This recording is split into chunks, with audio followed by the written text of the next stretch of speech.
నేను చెప్పేది ఒకటే చెప్తా ఉన్నా, ఏదైనా కానీ ఒక రోబస్ట్ ప్రక్రియ టీటీడీలో ఉంది అని చెప్పడానికి సంతోషపడాలి, గర్వపడాలి. టీటీడీ అన్న దేవాలయం అన్నది, టీటీడీలో తయారయ్యే లడ్డు అన్నది, స్వామివారికి దగ్గర తయారయ్యే ఈ కార్యక్రమం అనేది ప్రసిద్ధి కాంచిన గొప్ప పరిణామం అని చెప్పాలి. టీటీడీలో ప్రాక్టీస్ చేస్తూ ఉన్న ప్రాక్టీసెస్ ఎంత గొప్పవి అని చెప్పి ఇంకా మనం పొగుడుకోవాలి. కానీ మనమేం చేస్తూ ఉన్నాము? ఒక రోబస్ట్ ప్రక్రియ ఉంటే ప్రతి వెహికల్ను సప్లై చేసే ప్రతి వెహికల్ వాళ్ళ సర్టిఫికేట్ తీసుకొని రావడమే కాకుండా టీటీడీ ఆ ప్రతి వెహికల్లో నుంచి 3 శాంపుల్స్ తీసి ఆ శాంపుల్స్ పాస్ అవుతేనే నీకు లోపలికి పోయేదానికి పర్మిషన్ ఇస్తూ టీటీడీలో లడ్లు తయారు చేయడానికి ఉపయోగపెట్టే పరిస్థితి ఉంది అని చెప్పి తెలిసినప్పుడు, ఇంత గొప్ప ప్రాక్టీస్ ఉన్నప్పుడు, ఇంత గొప్ప పరిస్థితి ఉన్నప్పుడు క్రెడిట్ తీసుకోవాల్సింది పోయి మనం ఏం చేస్తూ ఉన్నాము? అబద్ధానికి రెక్కలు కడతా ఉన్నాం. రెక్కలు కడుతూ ఇవన్నీ శాంపుల్స్ ఇవన్నీ టెస్టుల్లో ఫెయిల్ అయినా కూడా వాడేసినారు, లడ్ల కింద తయారీ చేసేసినారు, ప్రజలకై భక్తులకై పంచిపెట్టినారు, భక్తులు అలాంటి లడ్లు తిన్నారు అనే ఒక ముఖ్యమంత్రి స్థానంలో ఉన్న వ్యక్తి టీటీడీ వెంకటేశ్వర స్వామి గుడిని అపవిత్రత పాలు చేస్తూ అక్కడ తయారు చేసే ప్రక్రియను అభాస్పాలు చేస్తూ మన గుడిని, మన వెంకటేశ్వర స్వామిని మనం తగ్గించుకుంటున్నాం.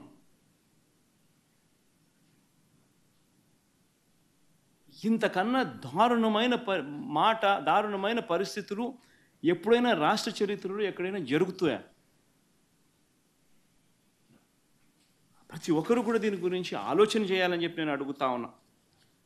వీళ్ళు చెప్పే మరో దుష్ప్రచారం, కర్ణాటక మిల్క్ ప్రొడ్యూసర్స్ ఫెడరేషన్ KMFకు ఉద్దేశపూర్వకంగానే ఆ కంపెనీ బ్రాండ్ నందినికి నెయ్యి కాంట్రాక్ట్ ఇవ్వలేదని ఆరోపిస్తున్నారు.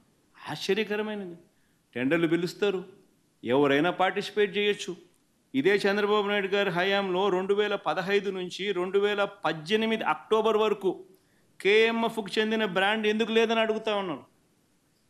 లేదు KMF బ్రాండ్ 2015 నుంచి 2018 అక్టోబర్ వరకు మరి ఎందుకు లేదు?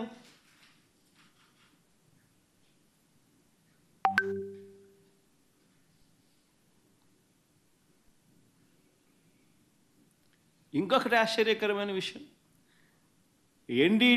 National dairy development board report July 23 అంటే 2 months బిఫోర్ రిపోర్ట్ వస్తే ఏ అధికారి వివరణ ఇవ్వకుండానే 2 నెలల తర్వాత టీడీపీ ఆఫీస్లో, తెలుగుదేశం పార్టీ ఆఫీస్లో ఆ రిపోర్ట్ రిలీజ్ చేస్తారండి.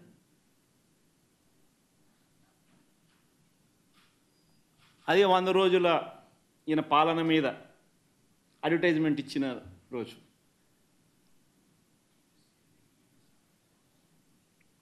అసలు తిరుపతి తిరుమల దేవస్థానంలో నిజంగా మనం వచ్చిన తర్వాత, వైఎస్ఆర్సీపీ ప్రభుత్వం వచ్చిన తర్వాత ఎన్ని విప్లవాత్మక మార్పులు ఇంకా తీసుకొచ్చాం. ఇక్కడ అందరూ ఉన్నారు. ఇప్పుడే హనుమాన్కైతే నేను కొబ్బరికాయ కొట్టి ఇక్కడికి వచ్చాను. మీరందరూ కూడా ఆనందపడ్డారు. ఎందుకంటే మా ఊర్లో హనుమంతుడి గారికి, హనుమాన్కైతే కొబ్బరికాయ కొట్టారని.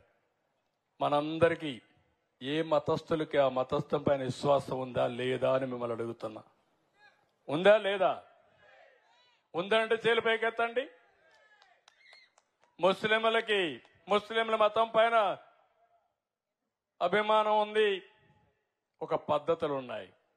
క్రిస్టియన్స్కు ఉన్నాయి, హిందువులకు ఉన్నాయి. ఉన్నాయా లేదా మీకు? ఉన్నప్పుడు నేను అడుగుతున్నా, మీరు దేవుడికి పెడితే పవిత్రంగా దేవుడికి పెడతారా? మసీదుకు పోతే పవిత్రంగా మసీదుకు పోతారా? లేకుంటే ఇష్టానుసారంగా చేస్తారా? నేను మిమ్మల్ని అడుగుతున్నా. అలాంటి పవిత్రత తిరుమల తిరుపతి దేవస్థానంలో పవిత్రత దెబ్బతీసే పరిస్థితికి వచ్చారు. కడాన మీరు ఒక్కసారి చూస్తే లడ్డు ప్రసాదం నాసి రకం నెయ్యి వాడారు. మీరు వాడతారా అని మిమ్మల్ని అడుగుతున్నా. దేవునికి పెట్టినప్పుడు ఆవు నెయ్యి వాడతారా లేదా అని మిమ్మల్ని అడుగుతున్నా. అలాంటిది 320 రూపాయలకు నెయ్యి వస్తుందని నాసి రకం వెజిటబుల్ ఫ్యాట్ అని ఎనిమల్ ఫ్యాట్ అని అలాంటివన్నీ దాన్ని కల్తీ నెయ్యి తీసుకొచ్చి దేవుడికి నైవేద్యం పెట్టే పరిస్థితికి వచ్చారు. ఇప్పుడు మాట్లాడుతున్నారు, నేను తప్పు చేయలేదు, టెండర్ పిలిచాను. మీ ప్రభుత్వం పిలిచింది, మీరు పిలిచారు. 320 రూపాయలకు నెయ్యి ఇస్తున్నారంటే ఆలోచించే పని లేదా? 500 రూపాయలు ఉంది. ఆవు నెయ్యికి 500 రూపాయలు కనీసం ఉంది. అలాంటిది 320 రూపాయలు పేరు పెట్టి ఏదైతే కల్తీ నెయ్యని ప్రజల మనోభావాలతో ఆడుకునే విధంగా ఆయన నెయ్యి తీసుకొస్తే ఆ మధ్యలో మీరు ఎవరన్నా కొండకు పోయారా? తిరుమలకు పోయారా? ప్రసాదం తిన్నారా? ఒకప్పుడు వైఎస్ఆర్ కాంగ్రెస్ పార్టీలో ఆ ప్రసాదం బాగుందా అని అడుగుతున్నా మిమ్మల్ని. బాగా లేదని వాళ్ళు చేలిపైకి ఎత్తండి. భోజనాలు కూడా బాగాలేవు, దర్శనాలు కూడా బాగాలేవు. కొండకు పోవడం మానేశారు. ఏం తల్లి, ఇప్పుడు పోయి చూడు. కొత్తగా నేను ముఖ్యమంత్రి అవుతానే మొదటి రోజునే ఒక ఆఫీసర్ని వేశాను, శ్యామలరావు గారిని. ఒకే మాట చెప్పి పంపించాను. మళ్ళీ నేను శభాషణాలంటే ప్రజలు మెచ్చుకునే పరిపాలన, దేవునికి సేవ చేయమని చెప్పి ఆయన పంపించా. ఈ రోజు నెయ్యి అంతా కూడా మార్చాడు. ఏదైతే కర్ణాటక ఫెడరేషన్ నందిని ఉందో ఆ నందిని నెయ్యి కొన్నాడు. ఇప్పుడు ప్రసాదం తిన్నారా అని మిమ్మల్ని అడుగుతున్నా. తిన్నారా ప్రసాదం? అప్పటికిప్పుడు బాగుందా లేదా అని అడుగుతున్నా మిమ్మల్ని. బాగుందంటే చేలిపైకెత్తండి. ఇది సైకో, నువ్వు చెప్పే మాటలకు వ్యత్యాసం. ప్రజలు అడుగుతున్నారు ఇప్పుడు, మా మనోభావాలు దెబ్బతీశారని. మనోభావాలు దెబ్బతీసినప్పుడు నాసిరకం నెయ్యి తీసుకొచ్చి, కల్తీ నెయ్యి తీసుకొచ్చి ఇష్టానుసారంగా చేసి క్షమించడాన్ని నేరం చేస్తే వదిలిపెట్టాలని మిమ్మల్ని అడుగుతున్నా. వదిలిపెట్టమంటారని మిమ్మల్ని అడుగుతున్నా. నంగనాచిగా మాట్లాడుతున్నారు. ఇక్కడే ఉన్నాడు మీ జిల్లాలో ఒక ఆయన చైర్మన్.